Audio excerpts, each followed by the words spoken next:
Didn't know anything. I'm going to talk about that a little more, I'm sure. But at the end of the day, that business worked out and turned 7-figure within 26 months, and I became financially independent. So yeah, so that's the sort of long story of how I realized I wanted a different path.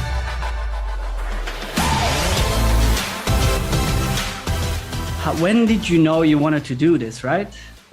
Yeah, so that's a fantastic question. In fact, if you ask me now, I would have never thought that this is the path I'm going down. So I guess that is the thing about life, right? Sometimes in order to find out what exactly it is that you like, some people are lucky at an early age, they may already discover that they love to draw, they love to take photos and all this thing, but not so much for the case for me. And for a lot of people, maybe they haven't found their passion or so-called their calling or purpose at a younger age. So I do believe that is a discovery journey that you have to try new things, really listen to your heart and dig deeper into what is it that makes you happy, brings you joy. Like time just go by really quickly when you do certain things. That is your passion. And when you follow your passion, that leads you to a purpose, as said by Oprah Winfrey, right? So for me, it was definitely a discovery journey. When I was growing up, I grew up in a pretty traditional middle-class family in Hong Kong. So like a lot of Asian family, we go to school, get good grades, get a good job, work hard in your job and save money and invest in, mutual funds and all that. And then hopefully when you work 30, 40 years, right, by the age of 60, 65 even, people retire and then that would be the retired life. So to be honest with you, I never really thought about being an entrepreneur, being a business owner ever when I was growing up. So it was not something that I was exposed to because my neighbors, my family, my relatives, I didn't have the exposure. And all my friends around me also were, pretty follow the steps, graduated, go to work for corporate, go for work in different jobs. So I was never really exposed to that. In fact, after I graduated, I did work more than 10 years in the corporate world. And what I found out was I was following so-called the formula of success almost to the T. In other words, I was getting really good grades in school. In fact, straight A student, I ranked first in my province for mathematics. I got 6 scholarships going into university. Wow. And I nailed it. Even at university, I was in engineering, did my bachelor and master, all straight A, and came out in the corporate world, was working really hard. And quickly, at a young age, I was already advanced to a very senior position in a, multinational corporation, making a 5-figure US dollars income per month. So on the outside, it looked great, right? Most people would say, oh, you're successful. Most people would say that. However, what I found was looking inside, I was miserable. I was not happy. I was feeling empty. I didn't feel that I had the fire, I had the passion in my job. I was just doing the job because I needed to.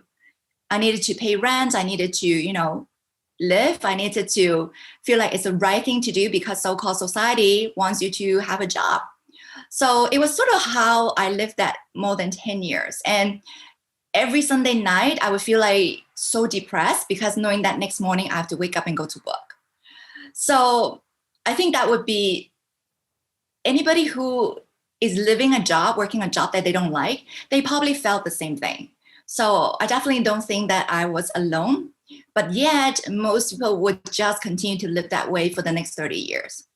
For me, the wake-up call was during 2008 to 2010, there was a global financial crisis. It started in the US with the real estate market. Mm-hmm. And at the time, I was actually living in the US. So it was a really, really scary time. In fact, I remember the stock market just tanked, the real estate market tanked. And in fact, I was working in the corporate world back then. Just over the weekend, when I go back to my clients, almost the whole department of the clients' employees were laid off. So it was a very drastic and scary time. And during that time, I was just focusing on my work. And without knowing, when I finally looked back at my financial statement, I found that I've lost more than 60% of my stock portfolios. And the new house that I just bought a few months prior to that crisis was underwater. The house is worth less than the loan that I own to the bank. Wow. So it was really a wake up call because I was exactly following the so-called formula of success. And yet, I don't know what happened. I was just in this big hole. At the same time, feeling so depressed, literally feel like I've wasted years of saving my money. So it was a huge wake up call. So I think it planted a seed in me that I wanted to look for something, maybe a different path that could maybe perhaps lead to a different solution, a different way out. Because when I look around, when I actually have that awareness, I look around, I find that, hey, although most people around me was living that same way, going to a job that maybe they don't like. However, there are a small percentage of people that seem to have a lot more freedom doing things that they really love. And that's when I started to really look around at what are the options. So until 2011, when I finally started my first business, it was really a wake-up call. So something happened that I was exposed to a cash flow 101 game. Don't know if you heard about that, but it's a board game that was invented by Robert Kiyosaki. It talks about how you can build your passive income. And when your passive income is finally bigger than your expenses, then you become financially independent. You can have a choice of whether you want to work or not work. And if you love your job, continue to do it, right? So I was very, very enlightened. That was like literally a life-changing moment for me. It was August 21st, 2011. So more than 10 years ago. And it was that day that I was like, okay, I'm going to figure it out because obviously someone is making it work and I'm going to figure it out. So that was the changing moment. And from then on, I started my business within a few days. Didn't know anything. I'm going to talk about that a little more, I'm sure. But at the end of the day, that business worked out and turned 7-figure within 26 months. And I became financially independent. That's crazy. So, yeah. So that's the sort of long story of how I realized I wanted a different path. And then I'm sure because where you are right now and what you're focused on right now, during that entrepreneurial phase, you realize that there's so much more and not just for yourself, right? Is that why you became a speaker as well? Yes.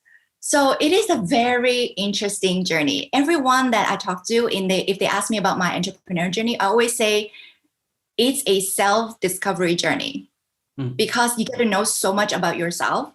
You get to know your strength. You get to know whether you have the consistency, whether you have the strength to step up again after you fall down, because over the entrepreneur journey, it's not smooth sailing. No. It's always up and down. You're going to go through things. You're going to have to continuously to push through a lot of self-limiting beliefs and self-doubts and constantly get out of your comfort zone and constantly learn new things because the world is changing so fast. It's competitive. It's not like you're in, you don't guarantee a paycheck at the end of the month. Basically, you have to keep reinventing and being the best that you can possibly be so that you can bring more value. Because as Zig Ziglar said, right? If people like you, they will listen to you. But if people trust you, they will do business with you. And the way to build that trust is to continue to bring more value to people.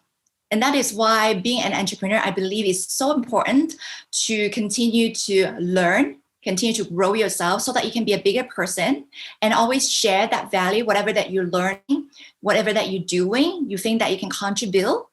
That's when you bring a value to the people. And if once you connect with who you really are and what is important to you and continue to do that, you attract your tribe.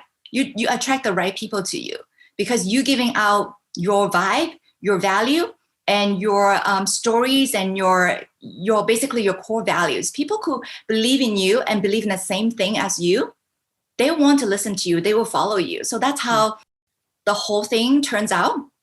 Of course, I know none of this when I started, but all of this is through learning from, mentors, learning from people around me who are successful and taking baby steps and gradually, in the last 10, 11, almost 12 years now, right? 2011, so 11 years. Yeah, just slowly, gradually grew to where I am today. That's awesome. Very inspirational.